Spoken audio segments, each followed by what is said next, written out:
no team has done nearly as good of a job as the Mets in preventing runs. They are the only team with single-digit home runs allowed. The 7 homers they've allowed is right on par with the 8 expected home runs they've allowed. And on the offensive side of the ball, they have not even touched the tip of the iceberg. They are going to improve with RISP, and they are going to hit for more power. So I think this team, Vito, can be one of the best teams in the NL. Especially with guys coming back in the horizon like Sean Manaea, Frankie Montas, Jeff McNeil, Francisco Alvarez, and Daniel Nunez. The reinforcements are coming. Hey, thanks for meeting us at the Apple. I'm Vito Calise. That's Jonathan Barron, and we're joining up after the Mets take another series, this time from the Sacramento Athletics. Remember, Sacramento, not Oakland, not Vegas, Sacramento. John, happy Passover, first of all. You took the words out of my mouth. You know, they're not the Sacramento Athletics, by the way. They're just the Athletics. They're just the Athletics, but I feel like it's crazy to not say where they're playing. Well, it's a crazy situation, but they are just the Athletics. But happy Passover to you. Happy Passover to everyone out there who celebrates. It's matzah season, and it's Mets taking series season. As like Vito mentioned, the Mets take 2 of 3 from the Athletics this weekend. 2 very different wins. Friday night, the Mets hanging on to a victory in the 9th inning. And on Sunday, really cruising the victory, riding the strength of a great outing by Kodai Senga, who has been just lights out in his 3 starts so far this season. Great to see Kodai healthy. You look up, he's in the 7th inning on Sunday, and he's at about 70 pitches. I think in a more normal situation, especially later in the season, Kodai Senga might possibly go the distance in a start like that. But the Mets had the luxury with the offense breaking out in the 8th inning to get Kodai out of there. A job well done, helping the Mets win the rubber match on Sunday. Yeah, and as the SNY booth pointed out, the 3rd time Kodai's went 77 pitches, which is just a funny coincidence. But yeah, I mean, look, if the Mets are going to compete this year, which it really, we feel good about this team, you should feel good about this team, but they need Kodai Senga to dominate, and that's what he did here. And I want to point out, I think a lot of Mets fans, and a lot of baseball fans in general might look at the Athletics as a bad team. And they might look at this as an easy win or something, but I want to point out that it's not. The Athletics are a good team. I mean, we saw last year, just like the Mets in the second half, really heated up. And I feel like there's a confusion between a team in a really bad situation and a team that's bad. And there's so much talent on that A's team, which you saw. They play really aggressive baseball. They're always getting on base. Shea Langoliers, of course, is just the newest Mets killer. So this was by any means an easy series win. Yeah, I mean, you mentioned the A's being a young, talented team. Jacob Wilson, Max Muncy, who, by the way, fun fact, has the same birthday as the other Max Muncy. Not the same year, obviously, but born on the same day. Yeah. You didn't know that? Yeah. No, dude. Did you hear about those 2 pitchers in another? There's 2 relief pitchers from different parts of the country that are both gingers with beards in the same exact name. Can you say the word ginger? I feel like you could have said redhead there. I feel like that's a sorry. term. 2 redheads with same name, same position, never met each other. It's crazy. Yeah. Look, the Mets caught the A's at a good time because Nick Kurtz, one of the best young players in all of baseball right now, entering Sunday, had the most homers in all of pro ball, minors and majors. Is probably going to be coming up pretty soon. Brent Rooker was moved over to right field, so it looks like Nick Kurtz is going to get his chance to shine in the big leagues pretty soon. So, like you mentioned, I mean, first of all, there are no easy games in this league. That's number one. Number two, at this time of the year, early on, every team believes that they have a chance. With the expanded wild card picture now, every team does have a chance, especially this early on. You talk about surprise teams. You take a look at the standings right now. Who's leading the American League West? It's the Los Angeles Angels of Anaheim, who is 8-7 in the National League East. None other than the Miami Marlins, led by the big bat of Matt Mervis, who has hit 5 home runs already this season. So when we say there are no easy games, and we said this last year, we mean there are no easy games. So the Mets to go into Sacramento, a very, very unorthodox place to play a game, a major league game, like we saw with the bullpen cart dying, with guys running to the batting cages across the field, and so many other different, things that you don't see at major league ballparks, and take 2 out of 3. A good job by the Mets, who now will head to Minnesota, the last place team, the AL Central. But again, the Mets have to take care of business. We'll talk about that in a little bit. But Vito, first, let's talk about our top 5 moments from this Mets Athletic series. All right, John. So the top 5 moments of Mets at Athletics. We're going to start with number 5, and it's a little different than any other number 5 we've had. This is different than any moment I feel like we've put on this list. But the Sacramento Shenanigans in general, man, we talked about it in the episode leading up that we were excited to see what this series was going to be like.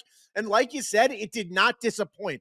The golf cart dying, the whole grounds crew staff having to try to push it up as it gets lodged against the door. You're watching Starling Marte run out to center field, jogging back. You see the workout bike inside the dugout. David Peterson's jerseys hanging in a dugout that would usually be in the tunnel. All of this stuff combined, it was just that fun aspect of minor league baseball that you don't get to really see at the major league level, just mixed in.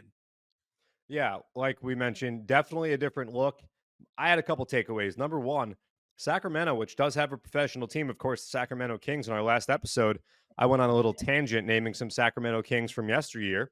Um, can probably support a major league franchise. The people of Sacramento are coming out and supporting this team. I get that it's not a 40,000 seat stadium, but still, there seems to be a lot of interest in this team that kind of came out of nowhere. Obviously, had been in Oakland for many decades. And I love the berm, by the way. I love a Yeah. good berm at a baseball stadium. That's one of my Sick. favorite things about spring training.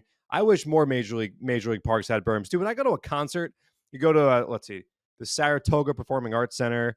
There's the one in Camden, New Jersey. It always changes names. Or the PNC Arts Center from my neck of the woods in Homedale, New Jersey.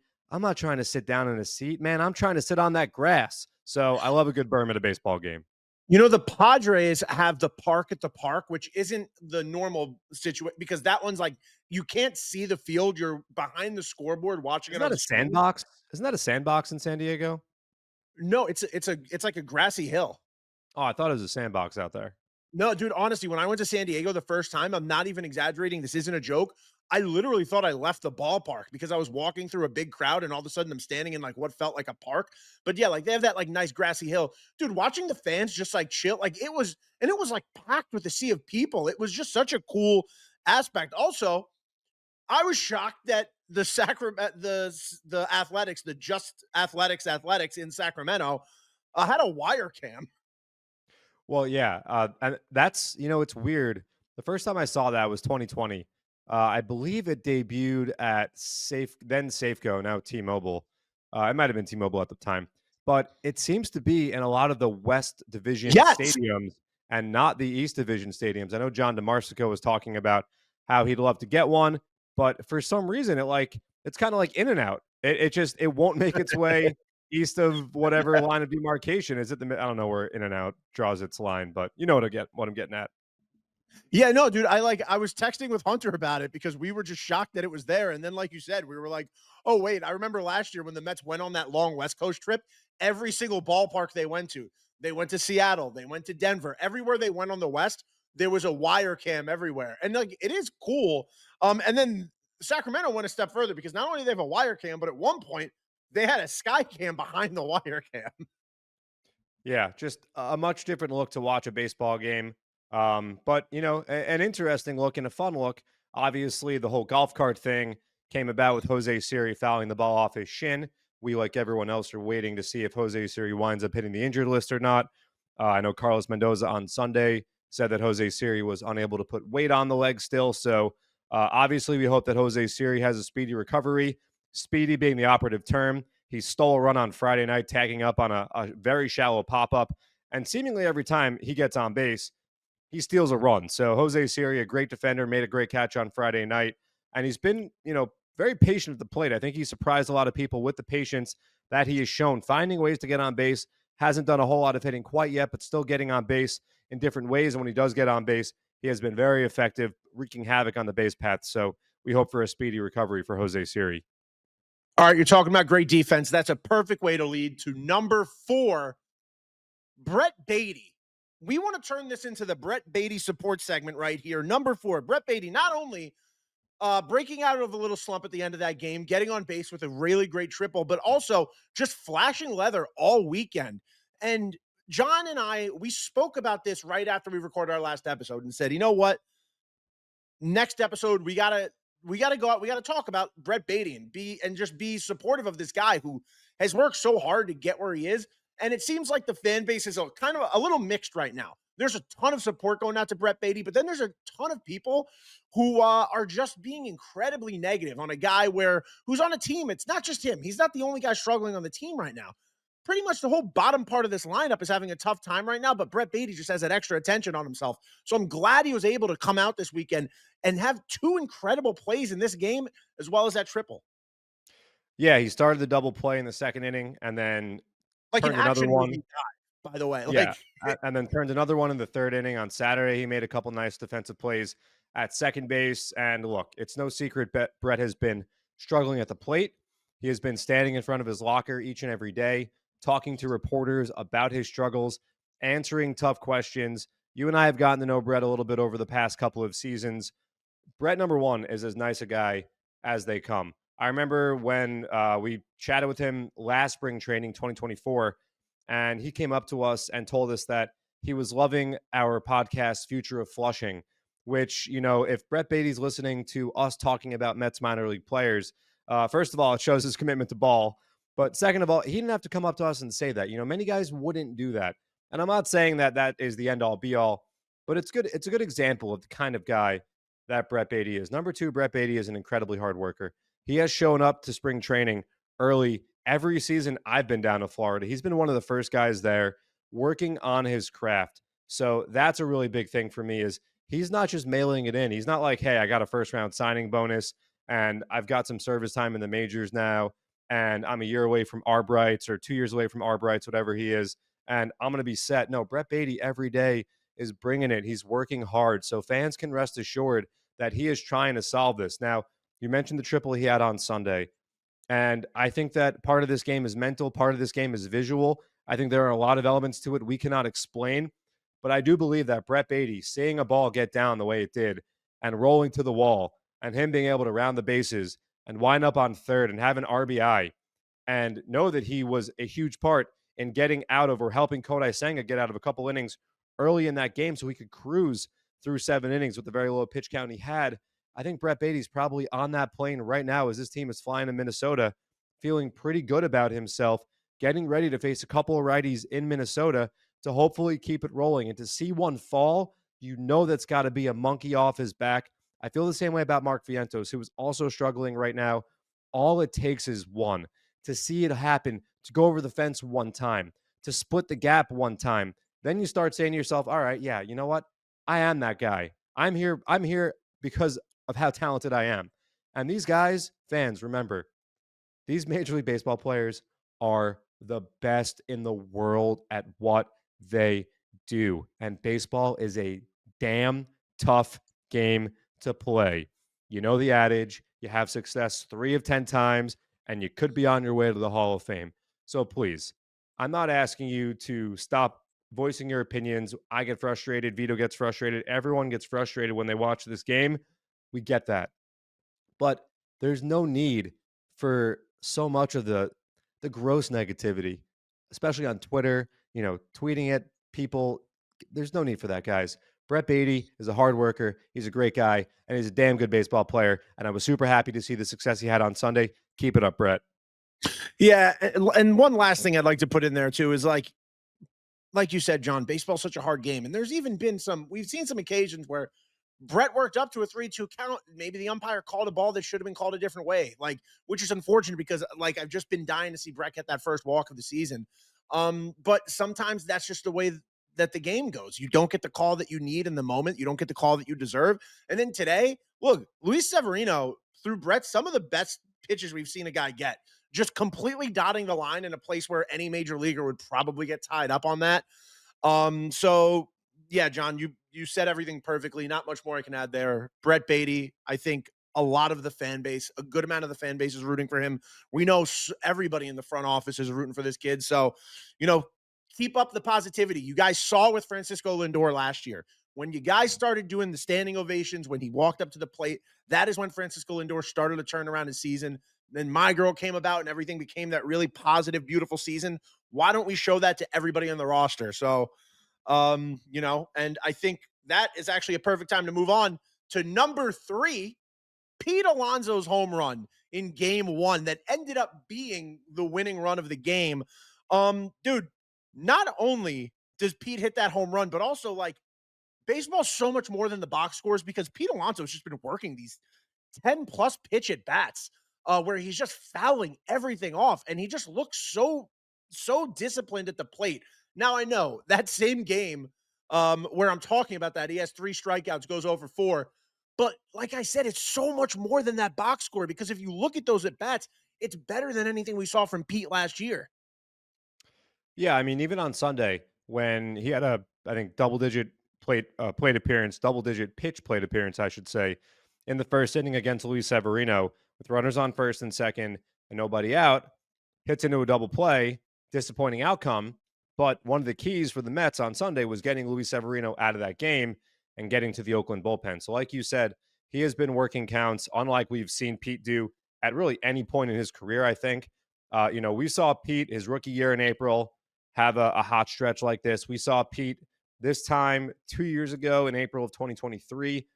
He had a huge April, but Pete has never looked so in control in the batter's box. And I would love, and hopefully we get the chance soon, to talk to Pete and ask about the impact that Juan Soto has had and if they've had conversations about approach. Because Pete Alonso is looking like Juan Soto in the batter's box, just spitting on pitches that he does not want to drive, waiting for his pitch to drive, and really taking command. And again, making pitchers come where they do not want to come. And that, I think, is how Pete is having so much success. Like you mentioned, he hits the home run on Friday night. And look, it's April 13th. I know that sometimes podcasts are meant for hot takes and throwing crazy, thoughts and questions out there, which we will get to in a moment. But right now, Pete Alonso is in the clubhouse leader amongst the clubhouse leaders for early MVP candidates in Major League or in the National League, I should say. And it doesn't look like he's slowing down anytime soon because this newfound plate discipline that he is taking into the batter's box each and every time he takes a plate appearance. Number 2, game 3, the 8th inning. Look, there's no way around it. There's no way to sugarcoat it. This team needed that. This team needed an offensive explosion. You needed guys walking, guys getting hits, hard contact, playing off of some bad defense from the A's. Everything about that inning, just guys like Mark Vientos and Brett Baty, like you brought up before, getting to have those moments. Mark Vientos getting a walk, getting a hit, Brett Baty getting a hit, just those things leading on to getting on that plane to Minnesota. That's going to mean everything going into this stretch and then coming back to Citi Field to play the Cardinals in I think it's 13 games without a day off, John. It is. And, the Mets on Sunday scratch out 8 runs without hitting a home run. And to me, that's a very impressive part of what they did on Sunday. They're not relying on the long ball. And we'll talk about that in a little bit as well. But everyone, people have talked about the bottom of the lineup and their struggles. But how about Louis Torrens once again having a big day? How about Luis Angel Acuna having a nice day, contributing to a couple of runs? How about, like we mentioned, Brett Baty getting a hit there for the Mets? So Tyrone Taylor tripling and coming in to score on a very bizarre play where a righty pitcher tries a pickoff move at third, which is the equivalent to the lefty pitcher trying a pickoff move at first, where they're kind of always balking in a way. You don't usually see the right-handed pitcher try to pick a guy off at third base. You did in the 8th inning on Sunday, and the Mets scored a run as a result. Were the beneficiaries of that. But I think it was really, really important for the Mets to kind of get themselves a laugher. Edwin Diaz didn't have to pitch. I know that AJ Minter came in, pitched the 8th, and Max Kranick pitched the 9th, but Jose Buto wasn't used. Huascar Brazaban wasn't used. Reed Garrett wasn't used. So the Mets were able to rest that back end of the bullpen, which all managers want to do. And I think everyone feels a little bit better getting on that plane, making the flight from Sacramento over to Minnesota. Yeah, and like you said, John, I mean, with Max Kranick and AJ Minter only getting an inning each, Max Kranick's a guy that is ready to go 2-3 innings. So keeping him fresh, he could go tomorrow. He could go for 2 innings tomorrow if need be. But bullpen fresh going in tomorrow, really important win for this team because, like you saw last year, every win is important in a baseball season, especially with these wild card races, how close they come down to right now. And getting early wins like this, because it feels like the A's have been a thorn in this team's side, weirdly, for the last few years. I mean, we saw it last year when the Mets were starting to really pick up steam. The A's came to town. We gave up that 5-1 lead, 4-1 lead it was. Mark Vientos hit 2 home runs. 5-0. 5-0. 5-0 lead. So It's always good to see the Mets get a win like this. But the number one moment from Mets A's, Kodai Senga, just being that dominant pitcher. A 7-pitch mix he threw today or yesterday, if you're listening to this in the morning. I mean, he just looked fantastic. Economic, 77 pitches in 7 innings of work. It's just everything we were hoping to see from Kodai going into this year. Yeah, for me, the biggest thing is Kodai has been a dominant ground ball pitcher to this point. 50% ground ball rate. He got himself out of trouble a couple of times by inducing ground balls that the Mets turned into double plays. We talk about it with David Peterson all the time. And the best way as a pitcher, if you are allowing base runners via walks or annoying little bloop hits like Kodai did on Sunday, is throw a 2-ball and let that defense behind you get to work. That is exactly what happened on Sunday. And for the Mets as a staff, they are a ground ball machine as a whole. And that's why the Mets are the only team in baseball, Vito, with single-digit home runs allowed. The Mets have allowed only 7 home runs all season. And if you think, well, maybe it's the cold weather in New York they're benefiting from. No, because there are expected stats that can tell us what a team should be based on batted ball profile. The Mets' expected home run total is 8. So it's virtually the same right there. Again, they are the only team in baseball with single-digit home runs allowed. Kodai Senga continued that on Sunday, throwing 7 brilliant innings, an ERA just north of 1. And Vito, I know it's early, but here's a take for you right now. Kodai Senga could be a finalist for the National League Cy Young Award. We saw this guy in his first full season in the bigs 2 years ago be dominant. He had one of the lowest ERAs in baseball. He became one of the only rookie pitchers in Mets history to strike out at least 200 guys in a single season. We know what happened last year. The shoulder injury at spring training didn't get off the ground until late July, dominating against Atlanta. The calf injury happens. It was a disaster. I mean, we all felt so great about Kodai returning and being that quote unquote ace, although I hate the term ace. I just said it. But right now, Kodai Senga, the Mets are lucky that they're in a position with the rotation that they have to be able to take it nice and easy, nice and slow with Kodai Senga, not overexert him, let him stretch out, let him get comfortable. Great to see him throw 7 scoreless on Sunday. Looking forward to his next start. I tell you, Vito, I know we got this 3-game series in Minnesota, but the Mets have a couple of really interesting series coming up. 4 with the Cardinals. The Cardinals just took 2 of 3 from the Phillies over the weekend, and then the Phillies come to town for the first time, and the Mets need Kodai Senga to be his great self. So far, he has been just that and more. Yeah, I'm really looking forward to the Mets coming home. I'm looking forward to this Minnesota series because it's always fun to do the swap off now with interleague play. Go see a ballpark we don't get to see too much. Go see Harrison Bader as well. But I am pumped for a 4-game series with the Cardinals. I, like many Mets fans, circle that Cardinal series. It's always a good time. And then, I mean, dude, last year when the Phillies were coming to town early, this team it didn't feel, there wasn't that much heat. We were starting, I believe it was May of last year, the Phillies came to town the first time because they definitely played each other before the London series. Yeah, they had that weird 2-2. It was the middle Yeah. of May. Yep. And the Mets were just at such a different point. It seemed like the Phillies might win 100 games and the Mets were just going to lose. And just getting that atmosphere we saw at the end of the year last year, getting that so early in the season is going to be incredible because we talked about it last week. We talked about it with Carlos Mendoza. The Citi Field energy is 100% back, and I can't wait to see what fans are like with this team coming back as hot as they are right now. 100%. I mean, you can't overlook the Minnesota Twins. I did take a look at the weather report. Monday is going to be chilly, very windy day in Minneapolis. So that game is a night game. So expect to see some hand warmers. Some guys looking like they're playing quarterback with the hand warmer by the belt. Tuesday shouldn't be as windy, so it won't be as biting. And then Wednesday, a day game, a little bit warmer also. So the weather should be normal there for the Mets and the Twins. Like you mentioned, Harrison Bader, saw him make a nice catch in left field today for the Twinkies. Minnesota without Royce Lewis, which unfortunately for the Twins and unfortunately for Royce Lewis is a very prevailing theme. Former first overall pick, who when he plays is one of the best hitters in baseball, but he has had a tough time staying on the field. And the Mets are not going to be seeing Pablo Lopez either. Lopez was due to pitch in this series, but he'll miss this series. So the Mets are going to see Joe Ryan. They're going to see Bailey Ober, and they're going to see David Festa on Wednesday. So again, You got to take care of business, but the Mets going to play a last place team right now. Take care of your job, get the job done, come home for a 7-game homestand at Citi Field. And we'll see Clay Holmes, Tyler Megill, and Griffin Canning, all of who have been, doing good for the Mets so far. Tyler Megill, I saw on TJ Stats' rankings, was like first or second in Stuff Plus on his chart. So just Tyler Megill early in the season showing just what we've wanted to see from Tyler Megill and what he's like showed shades of. And it's all part of that Jeremy Hefner throw the kitchen sink at a guy mentality that we talked in the beginning of this episode. Kodai Senga, 7-pitch mix today. So you're just really seeing guys keep batters on their toes.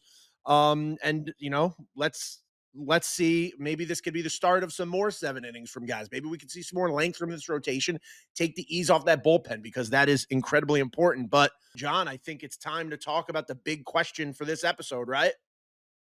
Let's do it.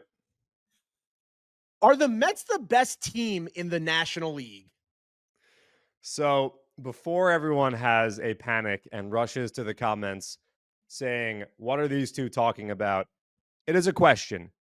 I don't think on April 13th / April 14th, when you listen to this episode, we are prepared to crown the Mets or any other team for that matter, the best team in the National League.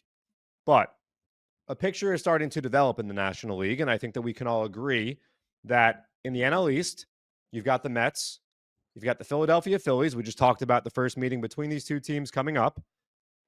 You've got a struggling Braves team that is now 4-11 after this weekend. They lost 2 of 3 in Tampa Bay. You've got the Nationals, who are 6-8. I think the Nationals are going to hang around. And you've got a surprising Marlins team that, as I mentioned, has 5 home runs from Matt Mervis and a pretty good pitching staff. The NL Central, you've got the Chicago Cubs, who are 10-7, off to a great start. The Reds are off to a nice start. The Brewers, after that disastrous first series in New York against the Yankees, have rebounded. And then you've got a bunch of teams in the NL West. The Padres are off to the best start in baseball. The San Francisco Giants, who, Vito, I know we like to needle the Yankees and make fun of them when we can. They lose 2 of 3 to the Giants this weekend. I don't know if we should be rooting for the Giants necessarily. And of course, you've got the Los Angeles Dodgers and the Arizona Diamondbacks. But let's talk about the Mets and all the things that have gone right and gone wrong for the Mets. I just mentioned they are not allowing many home runs at all. They are the only team in baseball with single-digit home runs allowed. They have the best ERA in all of baseball. As an offense, they are second to last in hitting with runners in scoring position. And I know many people will sit there and say, okay, that's why they're not that good. Wrong. This team, as we saw last year when they struggled hitting with RISP, will only get better hitting with RISP. And the Mets have still managed to win 2 out of every 3 games they have played this season. The Mets have only hit 8 home runs. If you take the last 8 games by themselves, the Mets have won 6 of their last 8 games. They have hit a total of only 4 home runs in that span.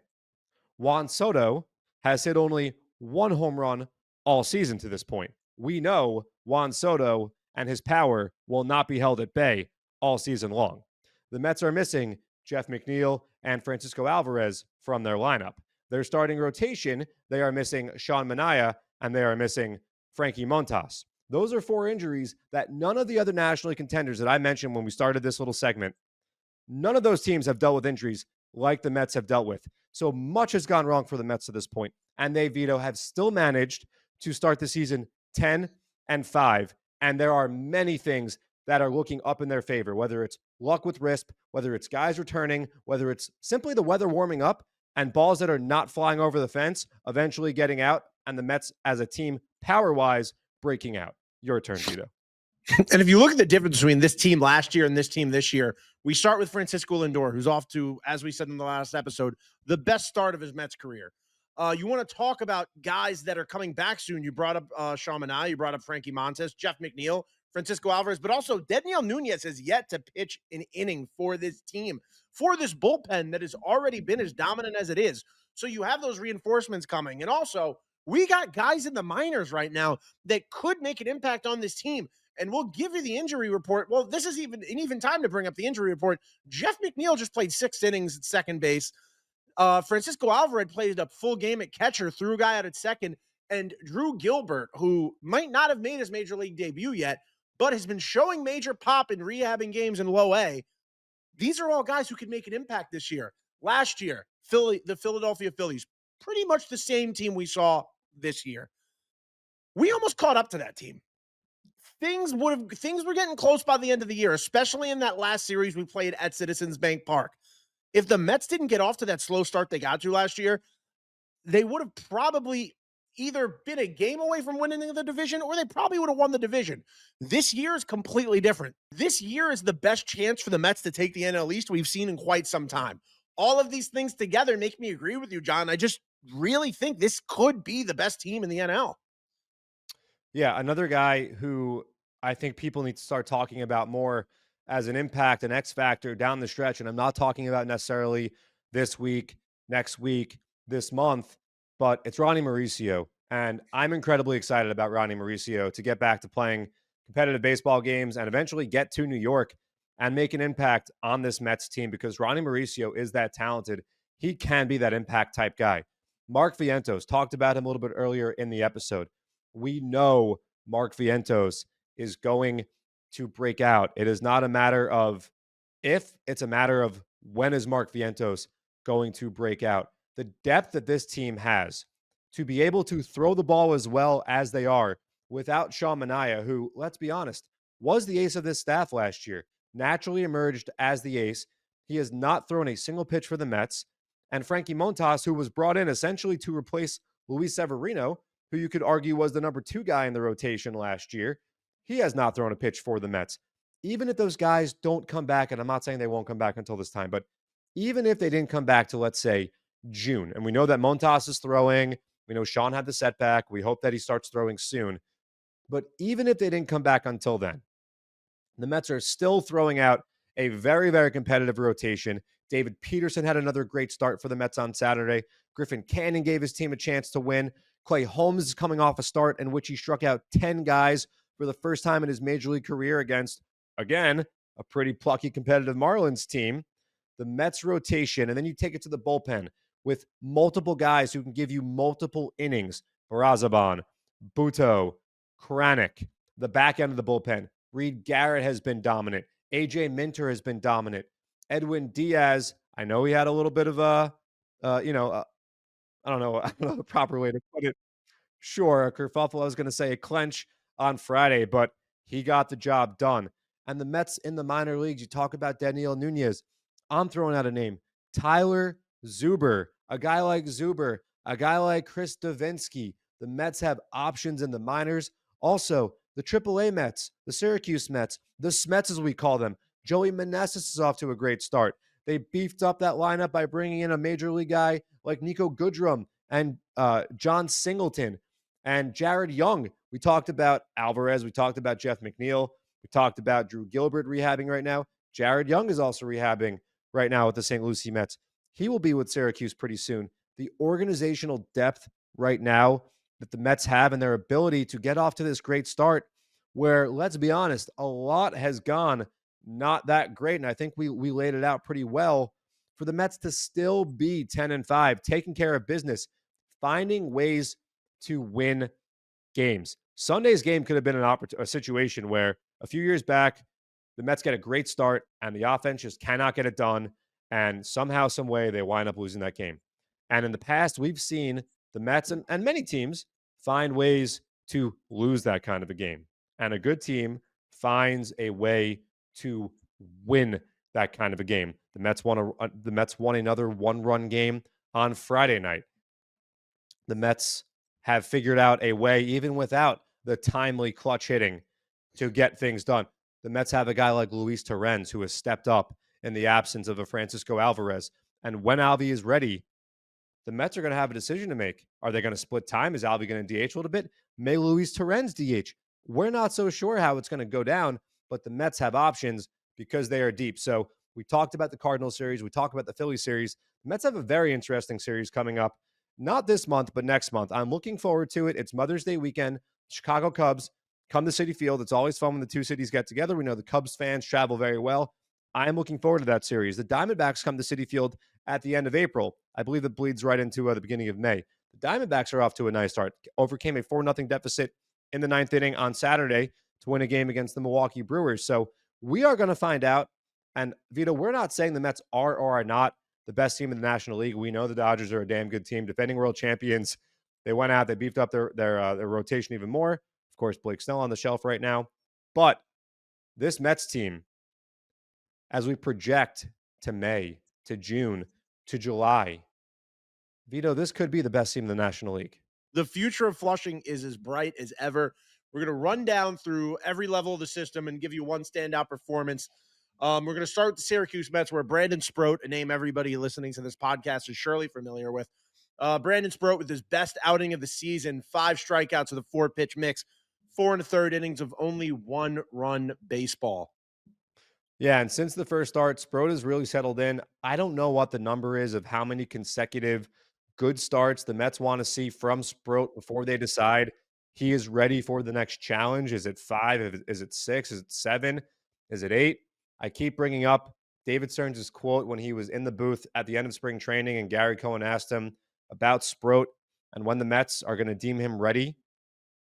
If Brandon Sproat continues to put starts together like the one he did on Saturday, his last time out, Brandon Sproat's another guy who can make an impact as we project where this Mets team is going to wind up in the coming months. He could be a guy making an impact, helping the Mets beef up in the win column. All right, we're going to move over to Binghamton, where the Rumble Ponies had a great performance by 2 standout pitchers, Nolan McLean, Joander Suarez. And if you were listening to Future of Flushing, you know Joander Suarez is a name we brought up quite a bit. Nolan McLean, 5 innings, 4 hits, 1 earned run on 6 strikeouts.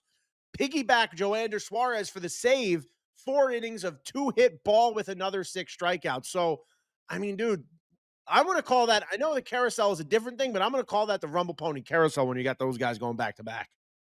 Dude, the Ponies are lit. The Ponies are a fun team. The Clones are lit. The Clones are a fun team. I know that the Rumble Ponies were on SNY before the Mets. Actually, the Mets were on Picks on Sunday. So SNY has done a great job televising Mets minor league games, whether it's the Syracuse Mets or the Rumble Ponies. And if you guys have MLB TV, you can check out the Mets, all the affiliates, the St. Lucie Mets as well, the Cyclones. But you mentioned it, Nolan McLean, that breaking ball, that sweeper / slider / whatever the pitch is. Many prognosticators think it is one of, if not the best singular pitch in the minor leagues. McLean, a college guy. We talked about him before the season started. Perhaps not that far away. Perhaps. Don't want to get ahead of ourselves, but perhaps another guy that can make an impact for the Mets before this season is over as we project where this Mets team, this 2025 iteration of the Mets, are headed. And I love to see Joander Suarez, who I saw on Twitter. He's starting to get some traction. Yes, he did throw a 7-inning no-hitter a couple years ago for the Ponies. A guy who is dominant, a guy who really, really throws the kitchen sink at opposing hitters. Guy I'm very excited about. He's off to a great start as well. So good to see Joander Suarez with a good outing. But Nolan McLean, man, he is becoming must-watch TV. And like I said, you could watch him on the MLB TV app whenever the Ponies are playing. A little bit closer in Brooklyn, where we brought this name up last week. We're going to bring it again because Chris Suero is off to a crazy start. I'm seeing him being talked about more and more on Twitter and prospect Twitter in general. Chris Suero hit his 3rd home run of the year, which is nuts for a guy who only hit 9 in all of 2024. And again, he's a guy that's really flexible because he plays catcher, he plays first base, he plays left field. I mean, that kind of flexibility on a major league roster would be just you can't compete with that. Yeah, Suero's been incredible so far. Like you mentioned, the 3 homers, a tough place to hit home runs, especially this time of the year. Also want to shout out Eli Serrano, who continues to thrive on both sides of the ball. Saw him make another couple of great plays defensively. That Brooklyn team, Vito, we got to get out there pretty soon. Also got to shout out Zach Thornton, the southpaw, who is off to a great start to the season for the Brooklyn Cyclones. That Cyclones team, man, very, very exciting. The trickle-up effect, the 2024 draft class that the Mets brought in, many of those guys making impacts on both sides of the ball, both pitching and offensively. It is a good time to be a Mets fan. This system is chock full of talent.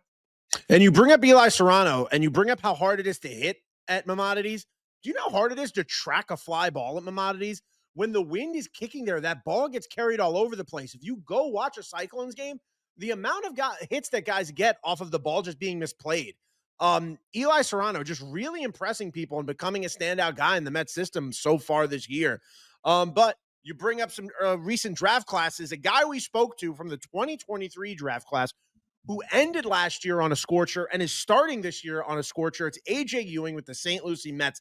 Yesterday, he went 3 for 5 with 2 runs, had 3 RBI, including his first home run of 2025. Yeah, sweet lefty swing for AJ Ewing.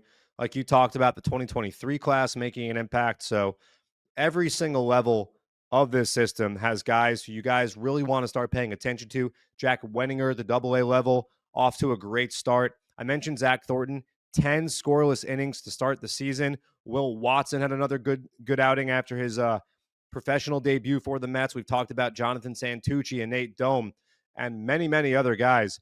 It is an exciting time in this Mets organization where whether, some of these guys are going to be used as player capital to acquire or, the Mets are going to just keep pumping up talent. This is how, folks, the Los Angeles Dodgers have become the team that they have become. Not the team, but the organization. The Dodgers have not gone out and only done this through player acquisition. No, no, no.